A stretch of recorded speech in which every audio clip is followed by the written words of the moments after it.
Baik, Assalamualaikum warahmatullahi wabarakatuh. Waalaikumsalam warahmatullahi wabarakatuh. Selamat pagi, selamat pagi teman-teman. Saya Desati dari Marni 230307. Di sini saya akan presentasikan yang berjudul artikel konferensi dan artikel positif.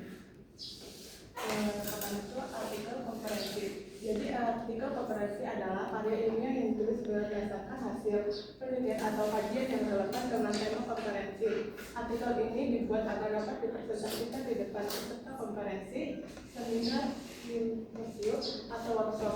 Tujuannya adalah untuk berbagi hasil penelitian, mendapatkan masukan dan membangun jejaring ilmiah. Sebelum dipresentasikan, artikel biasanya diperiksa oleh panitia atau review untuk memastikan kesesuaian dan kualitas isi.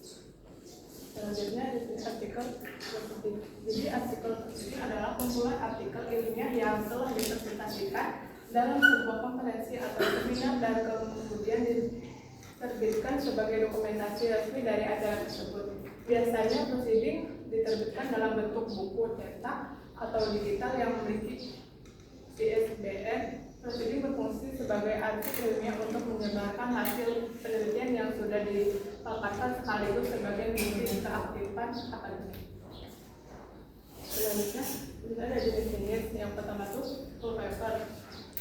Jadi full paper adalah artikel lengkap yang memuat seluruh bagian peneliti secara mendetail. Artikel ini biasanya terdiri dari beberapa halaman, biasanya 8-12 halaman, dan mencakupi pendahuluan, tinjauan pustaka, metode penelitian, hasil pembahasan, kesimpulan, serta daftar pustaka. Yang kedua, subpaper. Jadi artikel singkat merupakan versi lengkap dari full paper.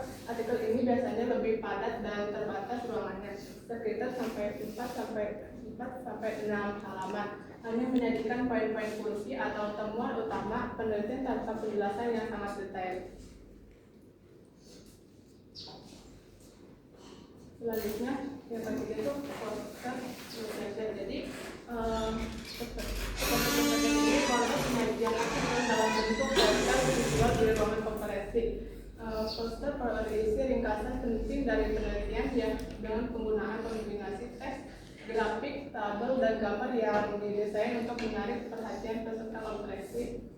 Yang keempat, demo paper. Jadi demo paper ini merupakan artikel yang memaparkan demonstrasi sistem perangkat lunak, teknologi atau metode baru. Fokus demo paper adalah pada aspek praktis penerapan teknologi atau sistem, bagaimana cara kerja, fitur dan keunggulannya, serta bagaimana demonstrasi ini dapat memberikan kontribusi nyata dalam bidang terkait.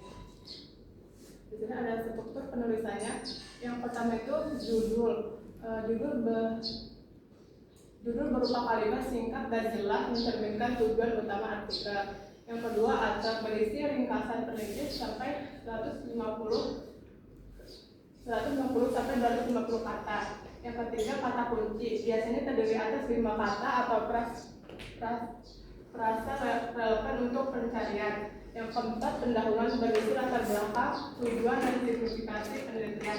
Yang kelima, tinjauan pustaka, yaitu berisi rangkuman penelitian terdahulu. Yang keenam, metode berisi deskripsi singkat tentang metode yang digunakan. Yang ketujuh, hasil dan pembahasan, yaitu temuan dan interpretasi hasil penelitian. Yang kedelapan, simpulan dan rekomendasi. Yang kesembilan, referensi.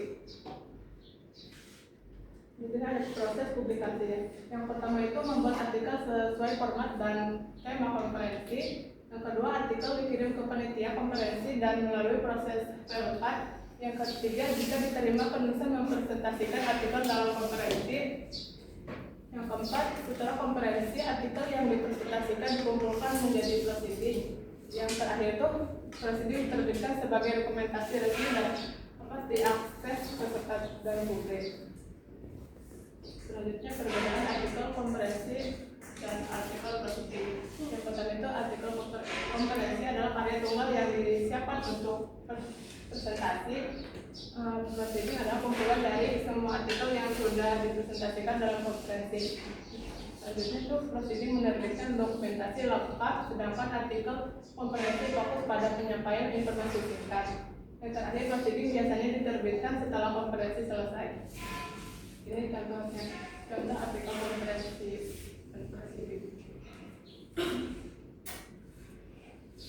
Baik, sebelumnya saya izin membacakan kesimpulan. Jadi artikel komprehensif dan prosedur berperan penting dalam penyebaran hasil penelitian di dunia akademik. Artikel komprehensif disusun untuk dipresentasikan pada forum ilmiah seperti seminar atau simposium. Sedangkan prosedur merupakan kumpulan artikel yang telah dipresentasikan dan diterbitkan secara resmi sebagai dokumentasi ilmiah. Keduanya memiliki struktur penulisan yang sistematis dan melalui proses publikasi yang meliputi penulisan, review, presentasi hingga di penerbitan dengan memahami perbedaan dan prosesnya penulisan dapat menghasilkan karya ilmiah yang berkualitas serta berkontribusi terhadap pengembangan ilmu pengetahuan. Baik, selanjutnya siapa yang ingin bertanya? Iya, sebelumnya perkenalkan nama saya Rahma dengan nomor 311002. Izin bertanya. Pertanyaan itu bagaimana langkah-langkah yang harus dilakukan penulis agar artikelnya itu dapat diterima di prosedur? Terima kasih. Baik, saya dapat menjawab juga ya. Baik, saya izin menjawab pertanyaan dari Rahma.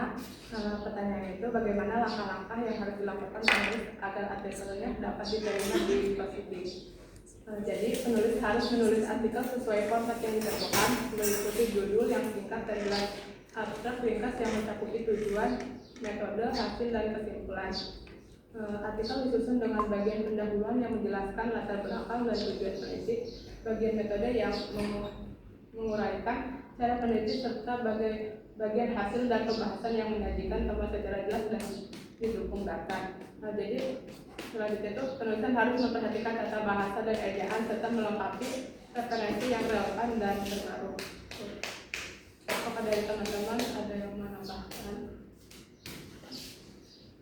Apakah dari Rahma cukup?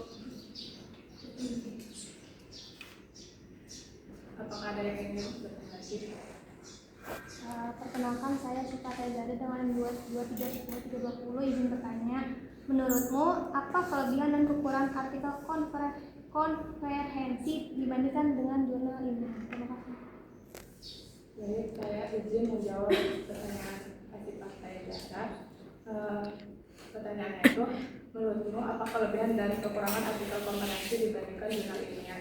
Jadi kelebihan artikel komprehensif adalah proses publikasi yang lebih cepat serta peluang mendapatkan masukan langsung dari para peserta lewat presentasi dan diskusi yang biasa memperbaiki karya sebelum publikasi lebih lanjut. Ini juga ajang praktis untuk membangun jaringan dan kolaborasi. Namun kekurangannya itu meliputi kualitas tinjauan yang bervariasi antar prosedur, dampak jangka panjang yang biasanya lebih rendah karena indeksasi yang terbatas serta pembatasan panjang naskah dan format yang bisa membatasi penyampaian detail atau metodologis.